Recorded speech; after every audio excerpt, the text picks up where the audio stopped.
Ozone டேவை நம்ம எதுக்கு கொண்டாடுறோம்னு பார்க்கலாமா? நம்ம எல்லாரும் பூமியில் வாழ ஓசோன் லேயர் முக்கியம். ஓசோன் லேயர் நமக்கு தீங்கு விளைவிக்கிற யூவி ரேஸ்ல இருந்து காப்பாற்றுது.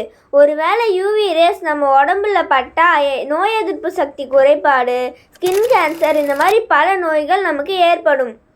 ஓசோனில் ஓல் இருக்குன்னு முதல்ல 1985 அண்டார்டிகா பகுதியில் கண்டுபிடிச்சாங்க. அதன் விளைவாக உலகத்தோட பல நாடுகள் குளோரோஃப்ளோரோ கார்பனையும் பிற ஓசோனை சிதைக்கக்கூடிய பல பொருட்களையும் படிப்படியாக நிறுத்துறதுக்கு மான்ட்ரல் புரோட்டோகால் ஒப்பந்தம் செப்டம்பர் 16 1987 இந்த நாளை ஞாபகம் வச்சுக்கிற விதமாக ஓசோன் டே பற்றின விழிப்புணர்வு ஏற்படவும் அதை எப்படி பாதுகாக்கிறது அப்படின்னு நம்ம தெரிஞ்சுக்கவும் ஒவ்வொரு வருஷமும் செப்டம்பர் 16 ஓசோன் டே கொண்டாடப்படுது.